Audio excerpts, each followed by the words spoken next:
Hello, friends. Ready for another incredible story? Let's go. A massive crater dominates the ruins of what was once a magnificent city. Smoke billows from the ashes, while darkness swirls within the yawning chasm in the ground. A man breathes heavily, exhausted, with beads of sweat dripping down his face. He continues to gasp for breath as he leans over another warrior, gripping his throat tightly and clenching his fist, ready to deliver the final blow. The warrior laughs maniacally, blood splattering across his face. He tells the man that this outcome was exactly what he expected. Glancing out of the corner of his eye at the bodies strewn around them, he remarks that the man standing over him is different from the other worthless ones. But the man, seething with barely contained fury, orders him to shut up. The warrior urges the man to kill him, claiming that he is the only one worthy of ending his life. He laughs, his eyes gleaming with madness. But the man refuses, telling him that he will not be the one to take his life. Because of a promise he made to his comrades, he will ensure that the warrior is sentenced to death and punished according to the laws of man. He hoists the warrior up until their faces are inches apart, staring intensely into those wild eyes. He recalls how he still regrets not killing him, but soon the warrior will face judgment under the laws of man. Rain continues to pour down on our hero as a golden aura surrounds him. He reflects on how he should have killed the bastard when he had the chance. A news anchor breaks the news. Hong Song-han, the villain feared by the entire world, has been sentenced to death. A judge slams his gavel on the desk, delivering the ultimate punishment the law allows. Hong Song is strapped to a trolley, surrounded by armed guards as he awaits his trial. Rather than fear, his eyes are filled with amusement and cheerfulness. A device has been placed on Hong Song to keep his powers in check, and he has been imprisoned in Lucas Prison, known for holding the most notorious villains, similar to the Pentagon. A massive complex comes into view, with neon purple lights glowing at its edges.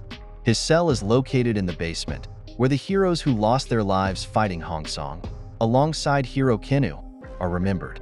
Hero Kenu grits his teeth as the anchor announces that a joint funeral will be held tonight in honor of the fallen heroes.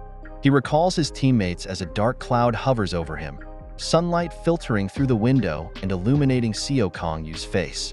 A man turns off his television, hearing the last words about the government's appreciation of the deceased hero's efforts. A voice calls out Seo Kong-yu's name, asking how it is better for him to rest and why he is watching TV. A man in a military uniform approaches Seo Kenu, holding the remote. He is the prison officer of Lucas Prison, Seo Kang-ho, and also the hero's elder brother. He stands behind his younger brother, calling his name and telling Seo Kenu to let it go. But Seo Kenu looks at his hands as darkness overtakes his expression. He tells Seo Kang-ho that while Hong Song receiving the death penalty was expected, he should have been the one to kill him with his own hands. His eyes gleam with murderous intent, but Seo Kang-ho calls his name, snapping him back to reality and reminding him of the promise he made to his comrades. He remembers a beautiful girl with straw-colored hair and emerald green eyes, telling Seo Kang-yu that heroes are meant to save people, not kill them. No matter how vicious a villain is, they can't be killed recklessly because they too have the right to be judged by the laws of man, as part of their civilization. Seo Kenu disagrees, arguing that they are the ones who risk their lives in the process. But the girl insists that he promises her he will not kill anyone, no matter the circumstances. Seo Kang-yu stares coldly at the girl, speechless. Seo Kang-ho agrees, stating that the only thing they can do is judge a person according to the law. And of course, it's the job of the prison guards to enforce it. By pure coincidence, and as a classified fact, Seo Kang-ho reveals that he will be the one to execute Hong Song next week. This shocks Seo Kang-yu, as Seo Kang-ho tells him that he has already fulfilled his duty as a hero and should leave the rest of the work to them. That's why they should go now to pay their final respects to their fallen comrades. He extends his hand as the crowd roars in support of the fallen heroes, showering their memorials with flowers, letters, and bouquets. Both brothers stand solemnly, holding flowers for the fallen heroes. After spending a week in a vast, sprawling lobby, the day of Hong Song-han's execution has finally arrived. However, it is his brother who has died. Seo Kong Yu's eyes widen in disbelief as tears begin to stream down his cheeks. He struggles to understand why the one who was meant to face justice is still alive, while his elder brother, a prison guard, has lost his life instead. Through his tears, Hong Song Han smirks coldly, while incense burns beneath Seo Kangho's photograph. Seo Kong Yu crouches by his brother's coffin, completely absorbed in his grief. A voice calls out his name, a commanding and elegant woman's voice. A woman with blonde hair neatly tied in a bun approaches him. She is the warden of Lucas Prison. Her ruby-red eyes gleam in the sunlight as she asks Seo Kong Yu if he has a moment to speak. He glares at her with resentment as she hands him a tablet displaying Hong Song Han's image. Confused, he asks, "What is this?" She explains that it's footage from Hong Song Han's execution day. As he watches the video, he sees his brother wheeling Hong Song Han on a trolley, surrounded by a tight formation of guards. Hong Song Han tries to start a conversation with Seo Kangho, commenting on how similar they look and wondering if they are related. Seo Kangho remains silent as Seo Kong Yu continues watching the footage. Hong Song Han attempts to engage him again, asking if Seo Kangho works as a prison guard because he lacks any special abilities. He also questions which of them is the older sibling, but his inquiries are met with silence. Hong Song Han then asks how Seo Kangho feels about taking someone's life, catching Seo Kong Yu off guard and leaving him puzzled. Hong Song Han guesses that Seo Kangho, as a prison guard, must have killed people like him before, and he asks how that feels. He expresses his disappointment, saying that people burst apart at the slightest touch, like soap bubbles. Even when executing inhumane individuals, Seo Kangho feels guilty even if all he does is press a button. That guilt still lingers. He recalls nightmares where a man in an iron chair calls him a murderer, just like the criminals he executes. Hong Song Han asks how Seo Kangho can continue working as a prison guard. Seo Kangho explains that someone has to do it, and he's simply fulfilling his duty. Now, before the execution of that prisoner, Hong Song Han is seated in an iron chair, strapped down. When asked if he has any final words, Hong Song Han simply inquires again which of the two brothers is older. Instead of answering, Seo Kangho gives the order to proceed with the execution. 3 guards place their hands over 3 control panels, and on the count of 3, they press the buttons simultaneously. The screen suddenly goes black, shocking Seo Kong Yu. The warden explains that at the exact moment when Hong Song Han was about to be executed, the guards began to sweat nervously, unsure of what power the prisoner possessed. As expected, an EMP attack occurred. Hong Song Han laughed maniacally as he tore away his restraints, proclaiming that no one can kill him except his brother, Seo Kangho. Seo Kong Yu shouts for everyone to take cover as a massive explosion rocks the room. The guards duck for cover as one of them frantically calls for backup, yelling into the communication device that the prisoner has deactivated the control system. Despite his efforts, his calls go unanswered. Hong Song Han appears behind the guard, grinning menacingly as he places a hand on the man's shoulder. Immediately, the blood vessels on the guard's face swell, and his pupils disappear. Hong Song Han gleefully yells, "Boom!" and the guard explodes into a shower of flesh and blood. Hong Song Han then calmly approaches Seo Kangho, telling him that, in his view, he is the elder brother. He looms over Seo Kangho as Seo Kangho tries to wield his weapon with a warrior's cry. He attempts to strike, but with a simple flick of Hong Song Han's hand, Seo Kangho is decapitated, his arms severed, leaving him writhing in agony. Hong Song Han asks if he is correct, as Seo Kangho trembles, trying to grasp his weapon with his remaining hand. Seo Kangho tells Hong Song Han that he must face the judgment of the law and accept it. He calls Hong Song Han a monstrous bastard, but with another flick of his hand, Seo Kangho is reduced to a bloody mess, his hat flying off. Hong Song Han stands triumphant, laughing and thinking to himself that he'll just have to ask Seo Kong Yu. Seo Kong Yu watches the video in horror, his eyes widening to an inhuman degree. The warden explains that the control devices have been deactivated from every prisoner on every floor, causing chaos, though they managed to prevent the prisoners from escaping. However, many of the guards are now trapped inside with the prisoners. Seo Kongyu furiously demands to know who is responsible for the EMP attack. The warden remains silent, stating that the investigation is still ongoing. She apologizes for asking such a favor at his brother's funeral, but she requests his help in controlling the riot at Lucas Prison. Seo Kongyu agrees without hesitation, but the warden continues to press him as Seo Kongyu sets a condition. He recalls his colleagues mentioning that inside the prison, numerous prisoners had tried desperately to break through the thick titanium doors, but without success. The prison is in complete chaos, with prisoners shouting "Die" as they attack the guards. Hong Song-han is nowhere to be found. Seo Kongyu asserts that it is the hero's duty to save lives, not to take them, and that only the law can judge a person. The door slowly opens, revealing the sweet light of freedom, and the prisoners rush toward the open doors. Seo Kongyu remembers that the only ones who can enforce the law are the prison guards. A bright flash streaks through the gates, causing all the prisoners at the front to fall back. They stare in astonishment at the newcomer as Hang's nemesis reveals his intention to enter Lucas Prison, not as a hero, but as a prison guard. Seo Kongyu surveys the prisoners with disdain, his crimson eyes narrowing to the extreme. Dressed in his brother's uniform, he introduces himself as the new prison guard, Seo Kanu. A wave of fear sweeps across their faces as they recognize who he is. They are baffled as to why a hero would wear a guard's uniform. Some attempt to confront Seo Kongyu, feigning politeness as they greet him. But in a sudden rush of fur, claws, and fists, they charge at him. Okinu, however, remains unshaken. With a single, powerful blow, he tears through the prisoners one by one, sending fragments of their bodies flying, shattering their pride and breaking their spirits. As the dust settles, the remaining prisoners gaze in horror at the mutilated bodies of their comrades, each one missing a hand, a leg, or multiple limbs. Confusion fills their minds as Seo Kongyu commands their attention, branding them as worthless trash under the government's orders.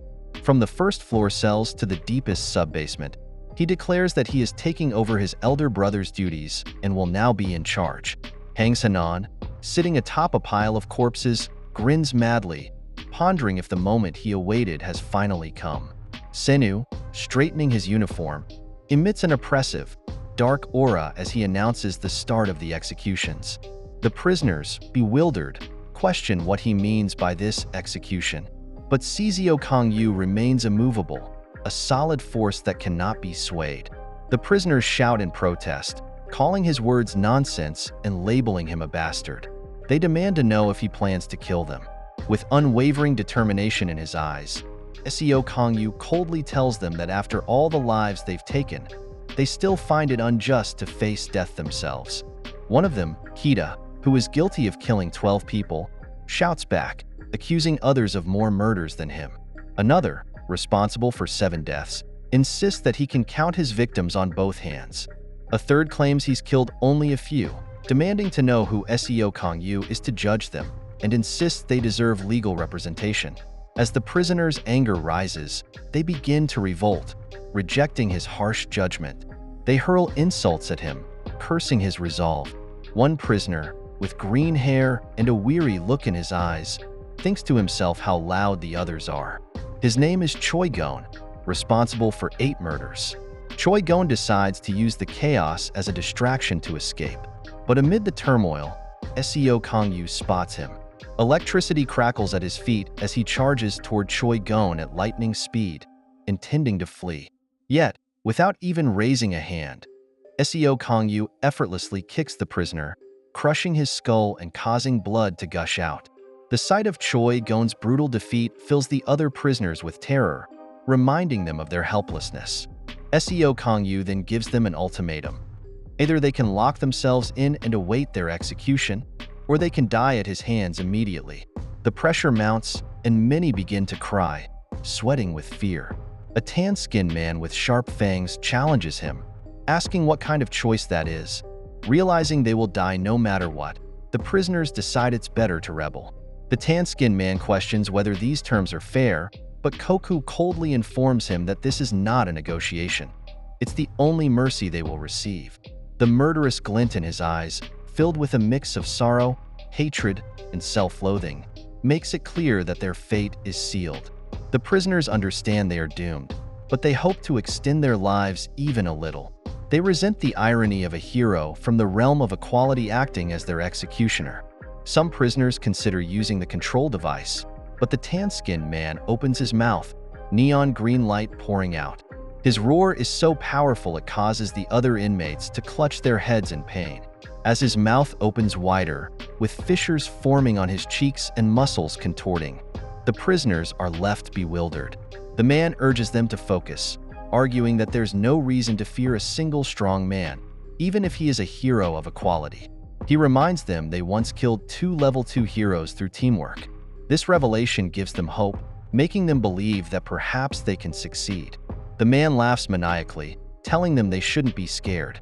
They should kill Seo Kangyu and regain their freedom, as he is the only thing standing in their way. Seo Kangyu responds by calling the man trash. He recalls the warden explaining that Lucas Prison is divided by the level of danger each prisoner represents. On the first floor are over 300 serial killers, those who have killed the most people.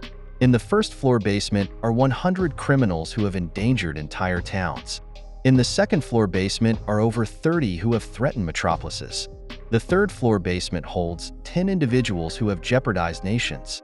On the fourth floor are 5 who have endangered continents.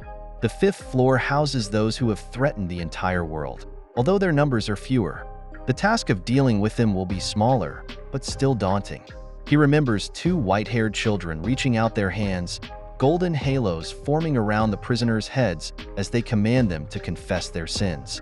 On the 5th floor basement, Hangs Hainan surveys the scene, noticing a pied girl perched on a pile of corpses, commenting on the hostility between them. He glances at the girl, asking if someone else is there, and smiles with a crazed glint in his blue eyes, contemplating how he can pass the time until Seo Kangyu arrives. The warden also warned Seo Kangyu that the first floor is unique, as there is unity among the prisoners due to Hiris Hylan.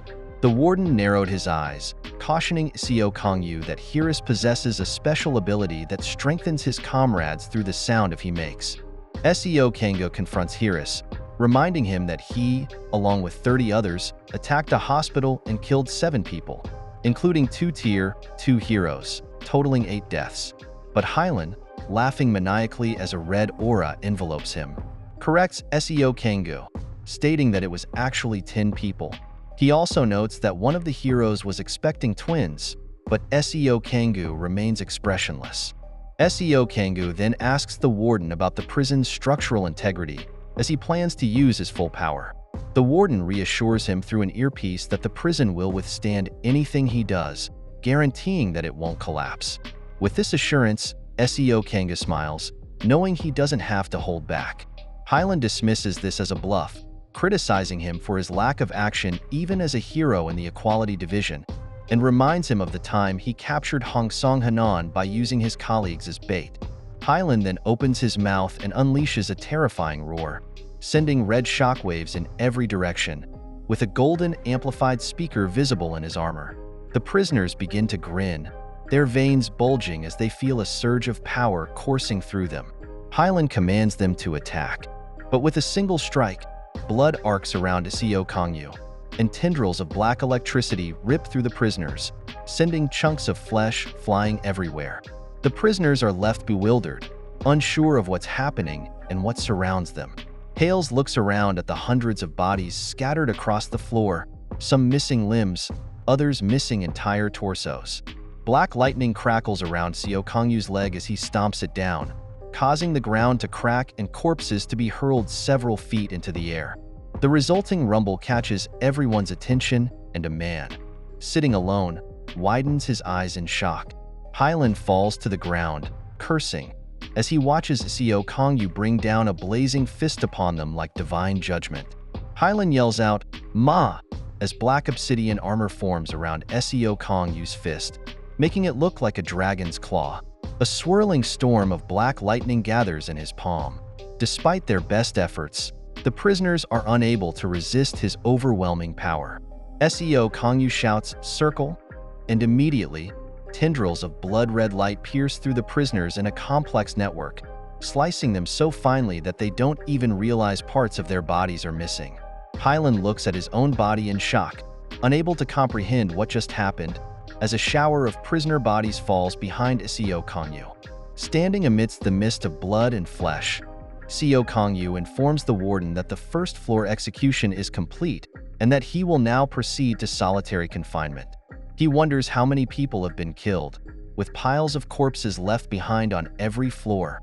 Maybe dozens, perhaps even hundreds.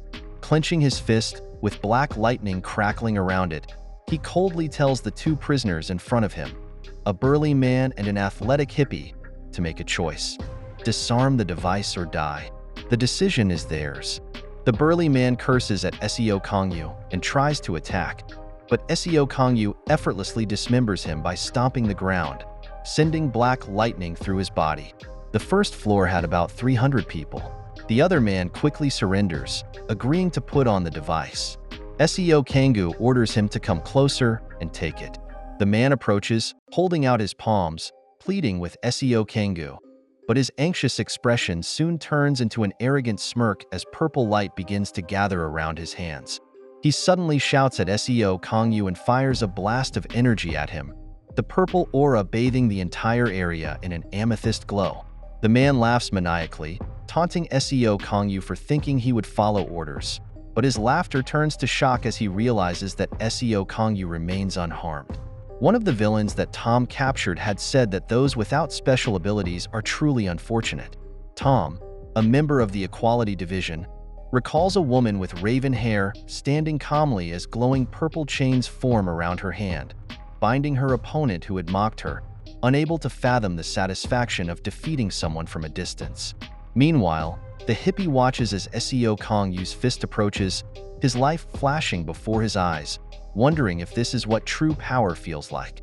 Okinu punches the man's head clean off his well-built body, thinking to himself how it feels like smashing an egg with his fist. He then walks across the floor and presses a button to open the solitary confinement area. The man inside, hearing the noise outside, asks why it's so loud, noting that it's been 3 years and that he knew this day would come. The man sitting there is clearly imposing, with a strong and muscular build. His arms and torso are restrained by numerous belts, and a mask conceals his face. He tells Seo Kangyu that he knew he would come and that it has been a long time. This man is the first-floor solitary confinement prisoner, known for cannibalism and mutilation. Chuck Philo asks Seo Kangyu if he remembers him, confidently adding that he was sure Seo Kangyu would change his job. Standing there, he tries to use his powerful physique to intimidate Seo Kangyu, commenting that the prison guard doesn't look too well. In response, Seo Kangyu offers him the same choice he has given to every prisoner he encounters, to decide whether he will live or die. Chuck Philo remarks that if he had known they would meet under these circumstances, his expression would reveal the story of a broken man. He uncovers his mouth and speaks of his former colleagues in the Equality Division, recalling how they restrained him with special purple chains. Seo Kangyu also remembers seeing a cauldron filled to the top with flesh. The villain taunts him, asking if it looks tempting and if it makes him feel like killing someone, but then asserts that Seo Kangyu won't go through with it. Seo Kangyu, with bright red electricity swirling around his clenched fist, threatens to kill the villain, raising his fist to strike. But a voice stops him at the last moment. It's the same girl telling him not to do it. He looks at her angrily, recalling their disappointment, but dismisses the past and demands an answer from Chuck Philo. He warns that if Philo doesn't answer, he'll take it as a choice to die. Seo Kangyu then asks if Chuck Philo knows why he killed those people. Chuck Philo replies that he doesn't care, and in a flash, Seo Kangyu moves past him, slicing off his head cleanly. With his dying breath, Chuck Philo continues, saying he wanted to make sure they would never forget him, to be the most memorable person in their lives. He believes that when people die by his hand, they will carry the memory of him forever. He recalls conjuring countless purple butterflies and illusions, thinking that these images would be etched into their souls and memories. He even offers to show Seo Kangyu the memories of everyone he has killed. But to his surprise, Seo Kangyu stands there unharmed, his head still intact. The villain conjures a child next to him, attempting to further taunt Seo Kangyu. But before he can complete his twisted act, Seo Kongyu swiftly cuts off his arm, leaving him writhing in pain. Seo Kongyu asks if Chuck Philo's persistence is because he's in solitary confinement, but he really just wants him to stop his nonsense. Holding a sword-like ornament made of dark red lightning, Seo Kongyu tells the man that he doesn't have time to deal with his tricks. Nervously sweating, the man pleads for an answer before he dies, asking if Seo Kongyu remembers the people he has killed so far. Instead of answering, the man uses his ability to conjure the apparitions of his former teammates from the Equality Division. The girl calls out to Seo Kongyu, and the apparitions ask if he remembers them. She calls his name again, but in an instant, Seo Kongyu cuts through them, telling the prisoner that this is the end of his cheap tricks. The villain smiles nervously, helplessly realizing that Seo Kongyu had no hesitation in cutting down the apparitions of his former colleagues. Seo Kongyu explains that it was all just an illusion, then slices through Chuck Philo's torso as if it were made of butter, causing the purple hue and smoke to dissipate, leaving Chuck Philo lying on the ground. Standing next to him, Seo Kongyu coldly remarks that he is no longer a hero but a prison guard. Chuck Philo insists that Seo Kongyu is not just a prison guard, but also a monster, just like Hang's Hana. He lets out a final laugh, which prompts Seo Kongyu to glare at him with blazing hatred in his eyes. Meanwhile, Hang's Hanan looks up disinterestedly, wondering why there wasn't even a single act of resistance. He then considers whether Hang's Hanan will come down soon, and if not, whether he should go up. Elsewhere, the other world-class criminals lie defeated on the floor in front of Hang's Hanan, while three mysterious figures stand at the edge of the prison. One of them asks, "When will he start?" The boy notes that he has finally appeared. The man and woman then look down at a beautiful girl with bright amethyst eyes and long raven hair, as she refers to Seo Kongyu as her dear husband. The girl's name is Selena. Both of Selena's henchmen are puzzled, wondering what she means by her husband. She enthusiastically declares that he is indeed her husband. The burly man standing next to her asks if Hong Song Hanan is her husband. This man is Kiss, and the girl next to him agrees, asking if that wasn't the reason they attacked with the EMP to save him.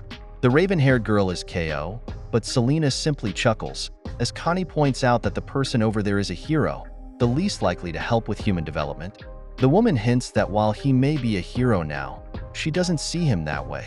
She glances over her shoulder, her amethyst eyes gleaming with madness, with glowing ruins reflecting in them. The tablet screen illuminates her angular, surreal beauty, but Connie reminds her that she can only choose one of them. KO agrees, adding that polygamy is illegal. Selena gazes at the tablet screen, contemplating who to choose as her life partner. She wonders whether he is older or younger, considering it an important question. But since they don't get along, her eyes literally light up as she decides that whoever survives this ordeal will be her fated one. And so, who will survive? The warden approaches Seo Kongyu, commending him for doing a good job as a prison guard. Chuck Philo's dismembered corpse lies next to them. As the warden surveys the remains, she points out that Seo Kongyu cleared the first floor in an instant, and that the strength of the prisoners will now increase exponentially. She suggests that he take a break and rest for a moment, but with unyielding determination, Seo Kongyu tells the warden that he cannot rest. He will go down there and drag those bastards to hell, and she should just open the door. One look from Seo Kongyu is enough for the warden to immediately agree. She tells him that she has a favor to ask before he descends to the lower levels. On the second basement floor, there is still a guard alive, sending signals. Seo Kongyu asks how many guards there are. She responds by asking how many he thinks are on each floor. 2 guards cower in fear while numerous prisoners float around them, each with a glowing halo above their head. The man asks the warden if they can be returned to their families. She explains that all communication devices below the first basement floor are broken, so she doesn't know the exact number, but she is sure there is at least one. A prison guard drags his body across the pavement, leaving streaks of blood from where his legs used to be. A camera captures the struggling man as he cries out desperately for help. Tears of despair stream down his face as he shouts for someone to save him. Hong Song-won stands behind him with another prisoner. He extends his hand, a warm blue aura glowing around his fingers, and the guard's face begins to convulse and swell until it explodes in a bloody splatter. The camera hangs as Hanan declares that he will show this spectacle to anyone watching. Hanan shows his determination, stating that he is going down now. The warden immediately orders her guards to open the doors to the first basement floor. The titanium gates creak open slowly as the warden warns Seo Kangyu to be careful because the difference in strength between the prisoners on the first and second floors is like night and day. Seo Kangyu's eyes focus immediately as a muscular man punches him with all his might. The man laughs, looking at his comrade and calling him a son of A. The other one suggests that the fastest one should be the winner as all the prisoners behind them start attacking with their powers. Numerous bursts of flames, cool blue beams of energy, and amethyst bullets rain down on Seo Kangyu. It's uncertain if the hero will survive this onslaught. One of the prisoners shouts that he knew Seo Kangyu would come and asks if they thought they wouldn't be prepared. The warden calls out his name in concern, but the prisoner taunts her, telling her to be careful because she has no time to worry about others. The prisoner crouches down, ready to shoot a beam of concentrated energy at the warden's face. He smiles crazily, his red eyes blazing, as he grabs her throat with his other hand, hoisting her up and asking if she is the boss. He relishes this rare opportunity, expressing his long-held desire to break her arrogant face, and wonders if he should do it right now. Still holding the warden, who struggles to free herself from his grasp, the man looks at his comrades and tells them that it's the prison guards, and the one who gets them first will be. But he stops mid-sentence as he realizes he is standing alone in a sea of corpses. His smug grin quickly turns into a fearful scowl as he looks up and sees Seo Kangyu bringing down his fist of justice from above. Seo Kangyu punches the man, smashing him into the pavement and causing a storm of lightning to swirl around them.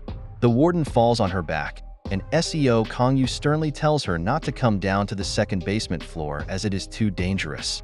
He looks at her as if she were a helpless puppy, and she stutters, agreeing to his request. He also mentions that Tom Tomoki is down there on the first basement floor. He explains that in the first basement's solitary confinement, numerous, dangerous-looking criminals are wondering about the noise. It's as if someone is roaring, and they wonder if he is succeeding. A beautiful woman swears at them, smiling seductively and asking if it has succeeded. She sits on top of her prison guard, with numerous prisoners standing around her.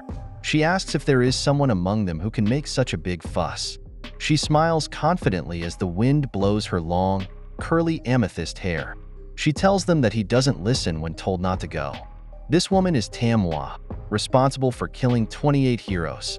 She also asks them if they know why villains continue to be villains. It's because they lack intelligence, she says, pointing to her head for emphasis.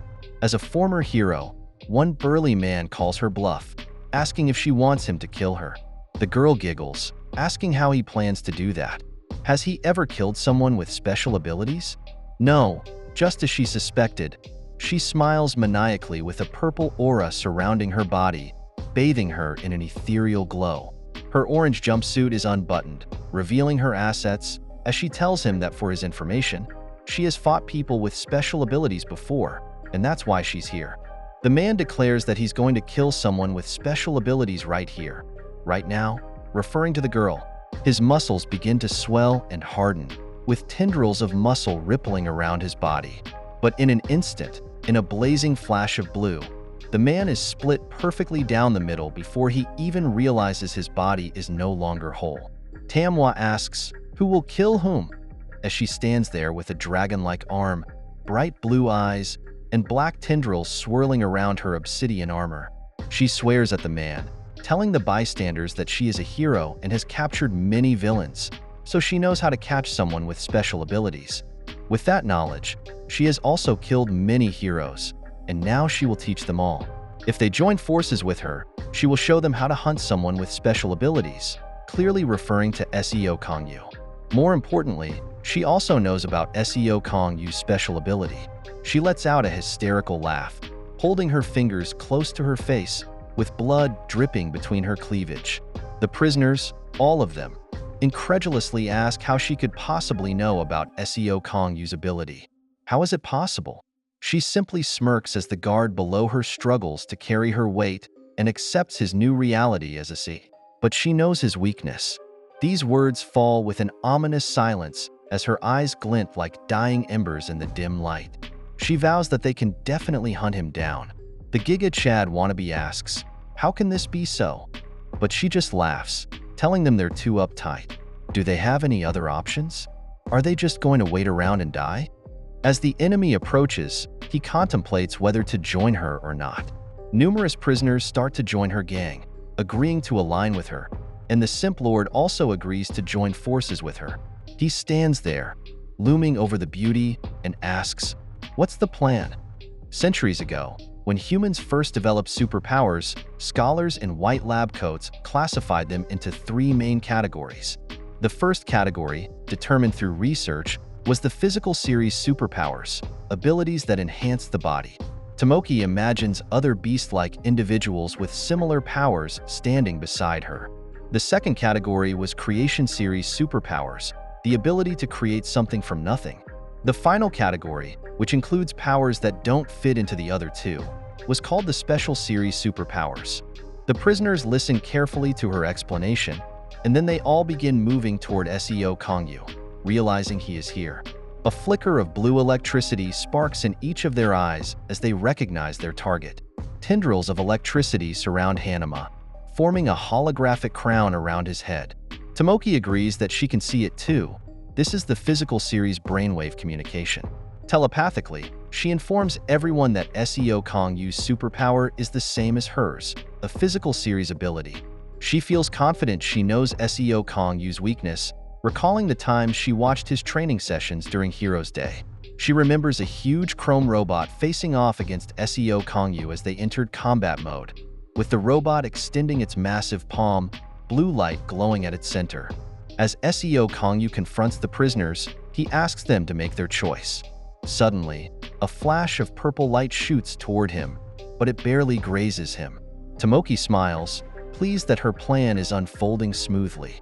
She thinks back to a time when he didn't dodge the robot's attack during training. Using the sturdy prison door as a shield, she allows the creation and special series users to unleash a barrage of attacks one after another. The entire area is filled with beams of energy in every color, all converging on Seo Kongyu. Her followers notice that he isn't dodging, and Tomoki understands why. He doesn't see these attacks as a real threat. That's why she prepared another step, surrounding him with beams of energy and flames. Seo Kongyu glances over his shoulder and gasps as fibers wrap around his body, restraining him. His arms and legs are covered with bands that have red rubies at their centers. One of the prisoners smiles, informing Tomoki that the attachment phase is complete. "These are superpower control devices," he says, following her instructions. They scavenge the guards' corpses to collect these devices. "But these are meant for the first basement level. Will they be effective?" asks the Giga Chad. Tomoki assures them it's fine. They just need to attach more devices. If a device is designed for the first basement level, attaching 10 devices will work for a second-rate hero, and 15 for a first-rate hero to suppress their power. She looks at a prisoner with spiky brown hair and instructs him to use his long-range ability to attach the devices. This man, responsible for killing 421 people, has the power to give objects a homing function. Smiling confidently, she suggests they attach 30 devices for extra safety. Ahmed looks at the controlling devices on his arms and legs with a calm expression while the crowd celebrates, convinced that he's finished and can no longer use his powers. But their excitement quickly turns to concern as they notice three major flaws in Tomoki's plan.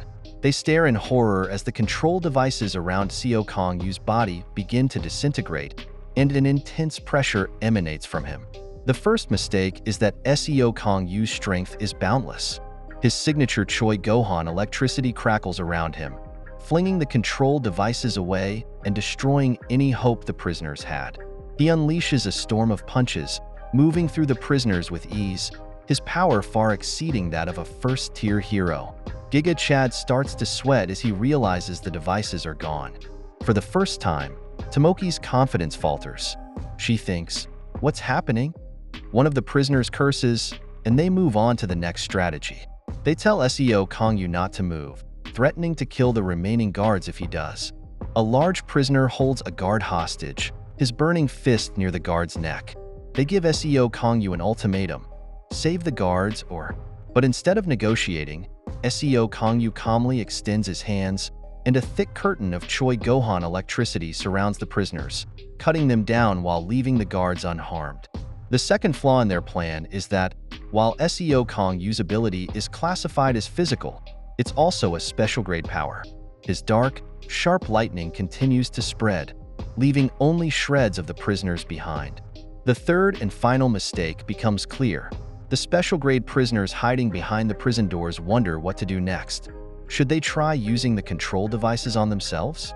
One prisoner begs for his life, offering to wear the control devices if Seo Kongyu spares him. But in a flash of red, the remaining prisoners are torn apart.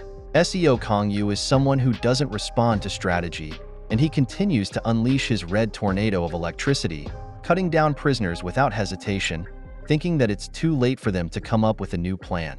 The telepathic link between Giga Chad and the others shatters, and despair floods his eyes as he sweats nervously. He yells at Manhwa, asking what went wrong. It's a complete wipeout, and they don't have another plan. Manhwa mutters to herself, insisting it's impossible. The others blame her, saying they never should have trusted her. They can't believe that 30 control devices didn't work. Lost in her thoughts, she wonders if putting on a control device could save her. But she tells the others to shut up, and in a sudden burst of anger, she drives her blade into one of her comrades' chests. "Who are you to question me?" she demands. "Do you think we're equals?" She had been confident that the devices would be enough to seal a first-tier hero's abilities, so how did it all fall apart? Meanwhile, MK is nowhere to be seen. As Manhwa nervously bites her thumbnail, she wonders if Seo Kongyu is really that powerful. If so, why wasn't he on the front lines? Letting out a scream, she cries out that this doesn't make sense. Just then, she notices the guard she's been using as a chair starting to move. The guard pleads for his life, but before Manhwa can strike him, her hand is severed from her arm. She turns to see Seo Kongyu holding a weapon.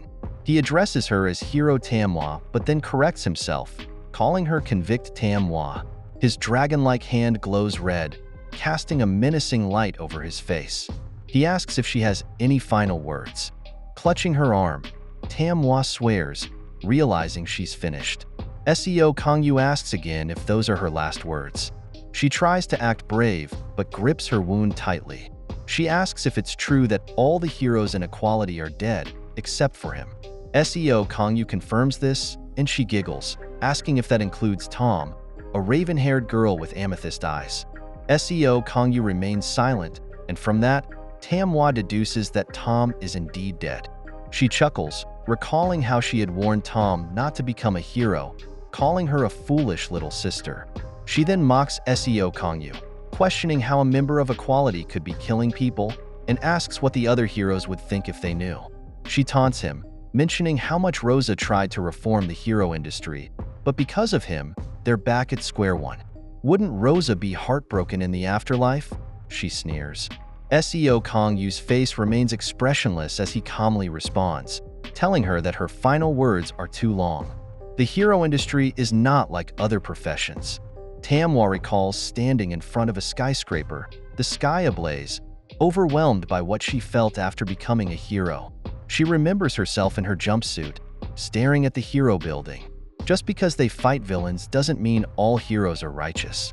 She recalls a woman begging for help, a muscular man holding a blonde woman hostage, while the woman pleads with the hero to save her. The man threatens the hero, but before he can finish his sentence, the hero swings his sword, killing both the hostage and the criminal. Even if a civilian dies, the hero's status remains untouchable.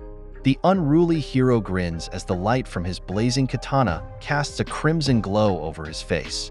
He declares the mission accomplished. The reason Tomo became a hero was straightforward. Her big sister always helped her, making her seem like a great hero. Tomo remembers holding hands with her little sister, Tom. Tom, who had no superpowers, heavily relied on her powerful sister. The two girls would stand together, gazing into each other's eyes, bound by sisterly love as the sunset painted the sky in rustic hues. Tom would look up at her big sister with wide, admiring eyes, and her sister would ask if she was amazing.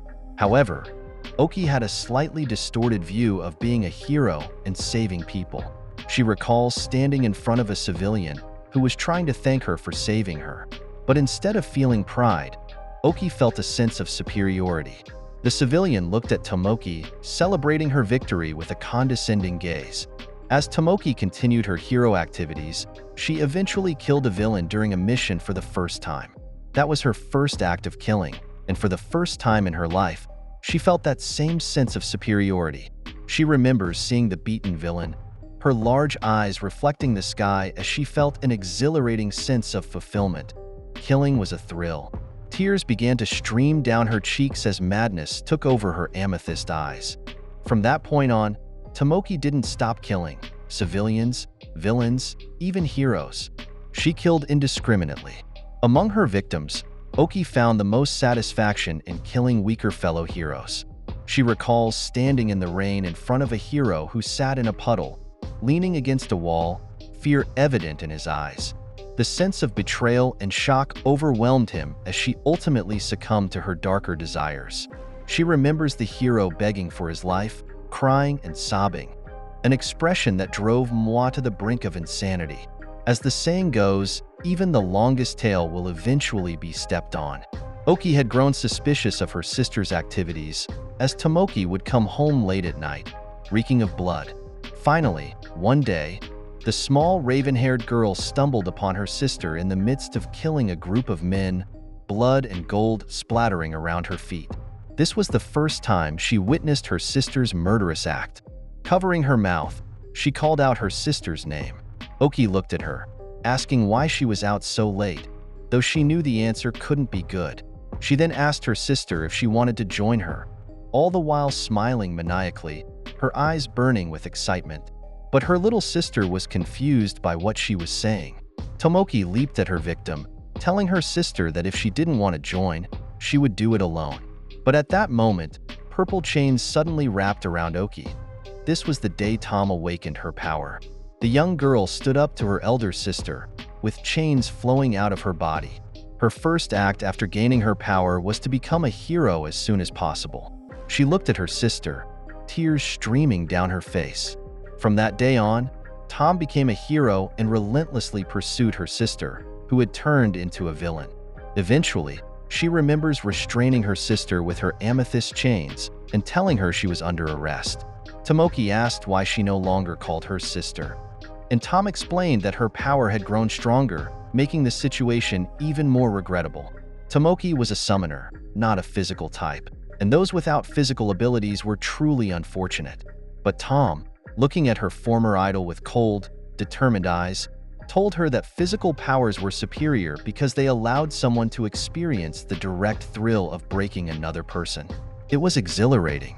Tomoki smiled as the chains continued to circle her, effectively restraining her. She told her little sister that she would never understand. Tom frowned, scowling as she declared that she never had a sister like her.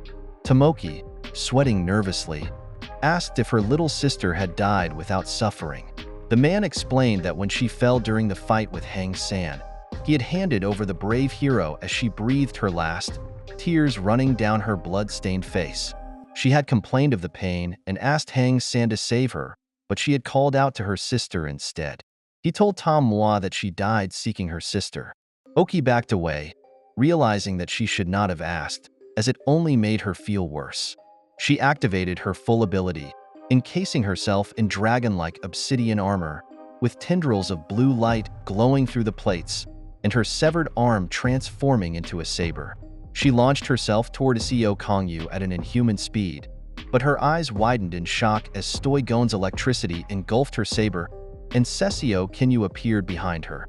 She quickly turned around, gritting her teeth, but it was useless. Seseo Kinyu was already next to her, kicking her through the wall and causing a thick cloud of smoke to rise.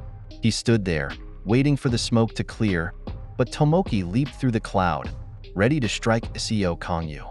Kongyu punched her in the solar plexus, knocking the wind out of her and solidifying his reputation as a Giga Chad. A mist of blood shot from Tomoki's mouth as she gasped for air, her armor disintegrating into nothingness. The man explained that even though they were convicts, he didn't feel right about trying to kill a colleague's family. The girl wondered if he might spare her.